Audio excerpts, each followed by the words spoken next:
The dangers of the current AI's arms race. The current AI's arms race that is going on right now is happening between multi-billion dollar organizations, right? So you might not be aware of it or you might not feel it, but it's actually happening. So these organizations are releasing faster, efficient, more productive AI models in real time in the space of weeks, almost not even months anymore. Let's say months and weeks. This is technological advancement that usually takes a year, a couple of years. They're happening now in months, right? So the thing now is this, because these organizations are in competition with each other, they're releasing more productive, faster, and efficient AI models in real time as they seek to have AI supremacy over the other companies or over their competition. But therein lies the problem. These companies, I wouldn't even dare say they don't know, but these companies are the precipice of artificial general intelligence or ASI, not necessarily without knowing, but without giving enough due diligence, in my own opinion, or allegedly, to the concept of AI safety and AI governance. Herein lies the issue. Now, what would I do if I was CEO of one of these multi-billion dollar organizations? I probably would do the same thing myself, right? Which is compete, release these AI models in real time, do all these necessary things to make sure that my shareholders are happy and I'm happy. But therein lies the issue. Therein lies the problem with this whole thing, because the more these companies seek to outmaneuver each other, the more likely we get to a situation where you've created an AI model that is super, super intelligent and probably, God forbid, worst case scenario, like, I wouldn't want to say this out loud, but there's a chance this happens, and there's a reason why I'm doing this podcast episode. Almost almost very likely lose control of that AI model. Because again, why is this such a big deal? Because AI is one of the few technologies that we've ever created. I think one of the only technologies that mankind has ever created where we can literally lose control of it, because we don't necessarily understand how these AI models make their own decisions. Now, this is the concept of the AI black box. See another previous episode of this podcast where I talk extensively about the AI black box. Having said that, we are at the precipice of the world changing in ways that we don't understand or we don't even envisage, as these companies race on to produce the most efficient, most creative, and most productive AI model. Now, I was doing some research on this conversation on this topic. Then I came across this report from CNBC that kind of highlighted this, but they were talking specifically about how one company, or DeepSeek in particular, so they're talking about how DeepSeek kicked off a new AI race. Let's listen in on the report, then I'll give my own take from there. NVIDIA shares falling again today as the AI trade looks for some new equilibrium following the release of DeepSeek. This comes as Alibaba now is touting their new AI model, which it claims surpasses DeepSeek V3. Deirdre Bosa, of course, has more on this rapidly changing AI race. Now we got Baba to play with, Dee. You know, rapidly might be an understatement. And really, this is the takeaway. In the AI arms race, there are before and after moments. DeepSeek created one, not unlike OpenAI's ChatGPT moment a few years ago, a breakthrough so significant it redraws the battle lines. Now, complaints from Microsoft and OpenAI and President Trump's AI czar, David Sachs, accusing DeepSeek of using OpenAI outputs. It's just an attempt that won't go anywhere to put the cat back in the bag. Because just like OpenAI trained ChatGPT on internet data, DeepSeek trained its model on updated generative AI internet data. It copied the playbook, but far more efficiently, and then it open sourced it. The new buzzword that Wall Street should take note of is distillation, a way to shrink a big AI model into a faster, smaller one while keeping what it learned. Here's what Databricks CEO Ali Ghodsi told me earlier this week. So before we go into what Databricks CEO told her, now let's get into this whole conversation a little bit further. The concept of AI distillation. Again, I have a previous episode of this podcast where I talk extensively about the concept of AI distillation. But to summarize it, like you heard us say, is where a smaller AI model is able to learn from a bigger AI model, but doing that cheaper, in a more cost-effective manner, and also even having possible improvements. Now, so this way, a smaller AI model is able to learn from a larger AI model, almost literally cloning it or mimicking it.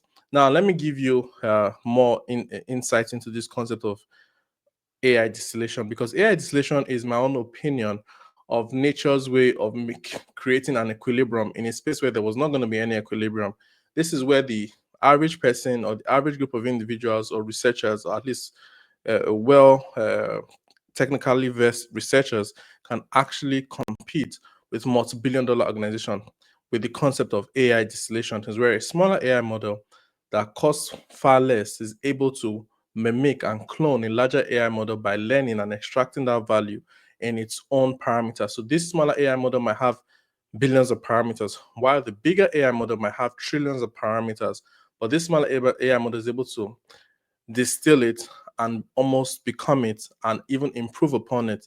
Now, let's look at a real world example of this. The real world example of this and why it's such a big deal is DeepSeek. DeepSeek is believed to have trained off of, allegedly, is believed to have trained off of Open AI's ChatGPT series, right? So let that sink in. DeepSeek is believed to have trained off of OpenAI's ChatGPT series, but just for ChatGPT 4, $100 million was spent for just ChatGPT 4, right? Now, let's vis-a-vis, or let's look at the DeepSeek piece of the equation. DeepSeek was trained with just $6 million. So $6 million versus $100 million.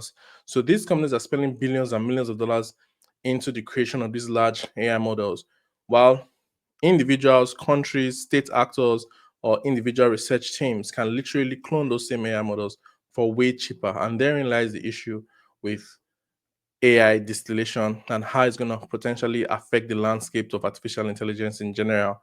Now, if Wall Street should be aware of this or be concerned about this or should be aware of this whole concept of AI distillation, in my honest opinion, Main Street should also be aware of it, of the concept of or the potential of AI distillation. So let's hear what the CEO of Databricks has to say about this same concept. So we're going to just see distillation happening left and right. It's already happening. Like there's so many versions of DeepSeek that have been reproduced and redone just in the last week as we speak. So this distillation is going to just create so much competition at the LLM or the AI layer.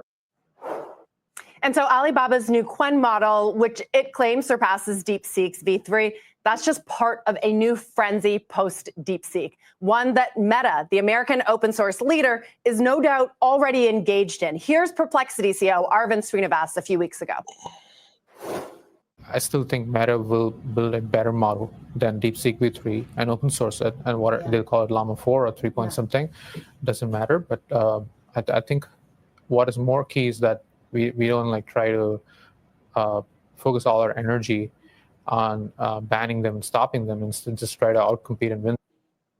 That's a really key point. He says America should outcompete, not outlaw. The idea that post DeepSeek, again, winning will come from building faster and smarter, not trying to slow others down. For Wall Street, that might mean, guys, betting on the companies that can iterate the fastest, making models leaner, cheaper, and more accessible. So that is going to be something key to listen out for on the earnings calls and the earnings parade as it kicks off tonight.